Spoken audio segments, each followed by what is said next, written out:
Hello friends, welcome to spicy Singapore. இன்றைக்கு Mustafa centre வரைக்கும் போயிட்டு வரலான்னு எம்ஆர்டி ஸ்டேஷனுக்கு தான் போயிட்டுருக்கோம். எங்கள் வீட்டிலேருந்து பஸ் எடுத்தோன்னா இடையில 4 ஸ்டாப்பிங் இருக்குது. பூனில் எம்ஆர்டி ஸ்டேஷனுக்கு வந்துடலாம். பிள்ளைங்களுக்கெல்லாம் ஸ்கூல் லீவு, வீட்டில் தான் இருக்காங்கங்கிறதுனால அவங்களையும் கூட்டிகிட்டு தான் போயிருந்தேன். மோஸ்ட்லி நவம்பர் டிசம்பர் டைமில் ஊருக்கு போயிடுவோம். இந்த வருஷம் என் பொண்ணுக்கு A லெவல்ஸ் எக்ஸாம் இருந்தது. அதுவும் நவம்பர் 2 வரைக்குமே இருந்துச்சு. அதனால் இந்த வருஷம் நாங்கள் ஊருக்கு போகிறத பற்றி எந்த ஒரு பிளானும் பண்ணலை. மேபி வர ஜூனில் தான் போகிற மாதிரி இருக்கணும்னு நினைக்கிறேன். நாங்கள் அந்த பக்கம் போகிறதுனா 2 ட்ரெயின் மாதிரி போகணும். இந்த இடத்துல ஒரு இன்டர்சேஞ்ச் இருக்குது.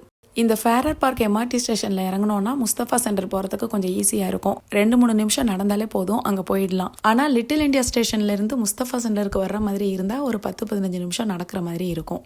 நாங்கள் ஃபஸ்ட்டு சிங்கப்பூர் வந்த புதுசில் இந்த ஏரியாவில் தான் இருந்தோம். ஃபேரர் பார்க் எம்ஆர்டி ஸ்டேஷனுக்கும் ஆப்போசிட்டில் இருக்கிற பிளாக்ல தான் எங்கள் வீடு இருந்தது.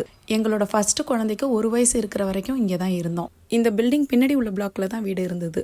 அப்போல்லாம் தினமுமே குழந்தைய ஸ்ட்ரோலரில் வச்சு தள்ளிக்கிட்டு இந்த முஸ்தஃபா சென்டருக்கு ஒரு தடவையாவது வந்துடுவேன். இங்கே வந்துட்டா நமக்கு சுத்தமாக டைம் போகிறதே தெரியாது. இங்கே இருக்கிற வரைக்கும் எங்களுக்கு நம்ம நாட்டை விட்டு வேற ஒரு நாட்டில் இருக்கிறோங்கிற மாதிரியான ஒரு ஃபீலிங் எப்போவுமே வந்ததில்லை. நம்ம ஊரில் இருக்கிற மாதிரி தான் இருந்துச்சு. இதை சிராங்குன் ரோடுன்னு சொல்லுவாங்க. தீபாவளி டைமில் இந்த ரோடு ஃபுல்லாகவே அழகாக லைட்டில் டெக்கரேட் பண்ணியிருப்பாங்க. அதெல்லாம் இன்னமும் இருக்குது. அப்போது இந்த இடத்துல முஸ்தஃபா சென்டரோட 24 ஹவர்ஸ் பில்டிங் ஒன்று இருந்தது.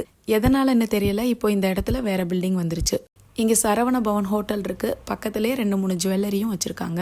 மலபார் ஜுவல்லரி, அப்புறம் ஜோய் ஆலுகாஸோட பிரான்ச்சும் இந்த இடத்துல இருக்குது. அப்புறம் தனிஷ்க் ஜுவல்லரியும் வச்சுருக்காங்க. நாங்கள் இருந்த டைமில் இந்த இடத்துல உள்ள முஸ்தஃபா சென்டரில் ஃபுல்லாகவே ஜுவல்லரி தான் இருக்கும். இந்த இடத்துக்கும் ஆப்போசிட்டில் இருக்கிற அந்த எம்டி பிளேஸில் தான் தீபாவளி டைமில் பஸார்லாம் போடுவாங்க. நிறையா கடைகள்லாம் இருக்கும். மோஸ்ட்லி நம்ம ஊரில் கிடைக்கிற எல்லா திங்ஸுமே இந்த முஸ்தஃபா சென்டரில் இருக்கும்.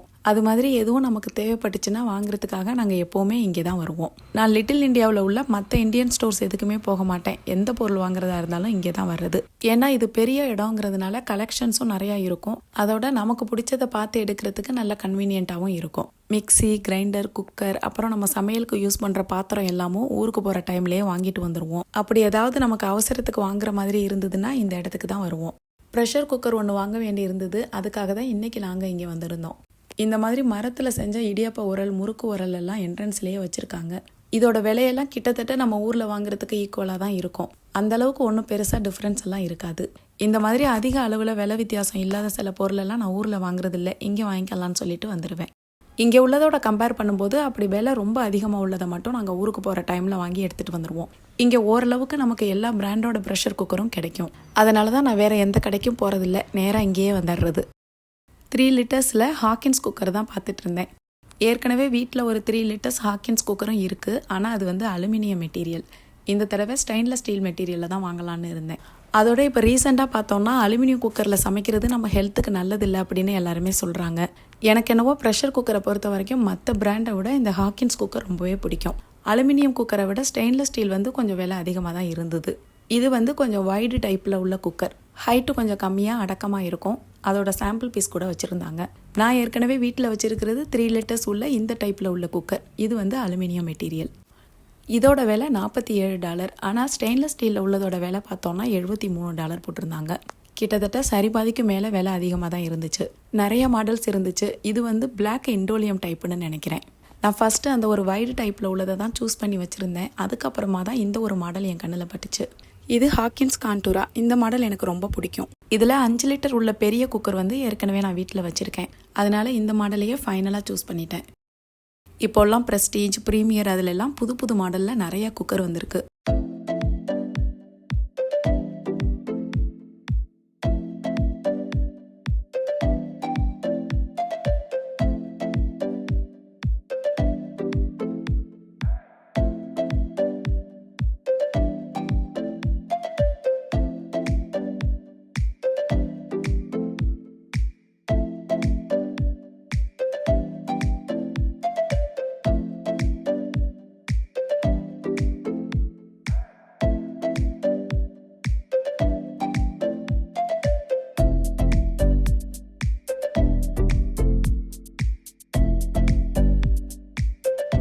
குக்கர் வாங்கிட்டு அதுக்கப்புறம் இந்த பாத்திரம்லாம் உள்ள செக்ஷனை ஒரு ரவுண்டு சுற்றி பார்த்துட்டு இருந்தேன்.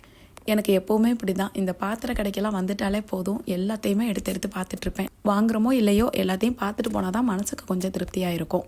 இந்த ஒரு ப்ரீமியர் கடாய் தான் நான் ஏற்கனவே வீட்டில் வச்சுருக்கேன். நல்லா திக்காகவும் இருக்கும், வெயிட்டாகவும் இருக்கும். அப்புறம் என்னோடய வீடியோஸ்ல எல்லாம் பார்த்தா வடை சுடுறதுக்கு ஒரு இரும்பு பாத்திரம் ஒன்று யூஸ் பண்ணியிருப்பேன். நிறைய பேர் என்கிட்ட அது எங்கே வாங்கினீங்கன்னு கேட்டிருக்காங்க. இந்த முஸ்தஃபா சென்டரில் தான் அதை வாங்கினேன். எஸ்கலேட்டர் பக்கத்துலேயே இந்த ஒரு செக்ஷனில் தான் அதை வச்சுருக்காங்க. இந்த மாதிரி அழகாக உட்டன் முடியோட வருது. நிறைய சைஸ்லையும் அவைலபிளாக இருக்குது.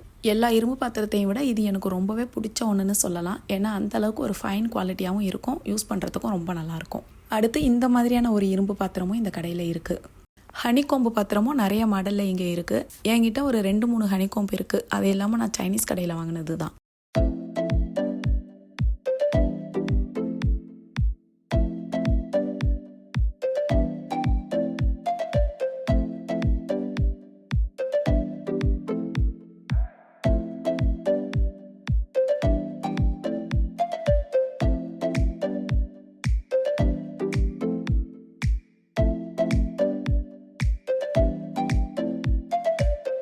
பிள்ளைங்க 2 பேரும் சாக்லேட் இருக்கிற ஏரியா பக்கம் போயிட்டாங்க. நான் இந்த பாத்திரம் எல்லாத்தையும் ஒரு ரவுண்டு பார்த்துட்டு அதுக்கப்புறம் நம்ம துணி இருக்கிற செக்ஷனுக்கு போயிட்டேன். நான் எப்போ முஸ்தஃபா சென்டருக்கு வந்தாலும் இந்த 2 ஏரியாவையும் மிஸ் பண்ணவே மாட்டேன். ஃபோனு பிள்ளைங்கள்ட்ட இருந்ததுனால என்னால் வீடியோ எடுக்க முடியலை. அங்கே போயிட்டு 2 குர்த்திஸ் மட்டும் எடுத்துகிட்டு வந்துட்டேன்.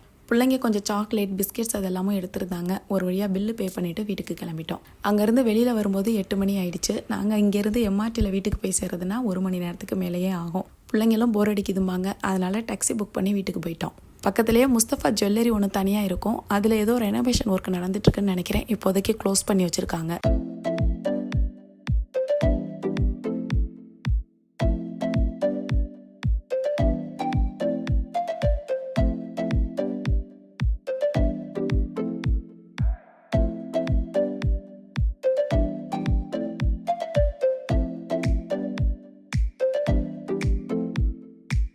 இதுதான் நான் வாங்கிட்டு வந்த குக்கர்.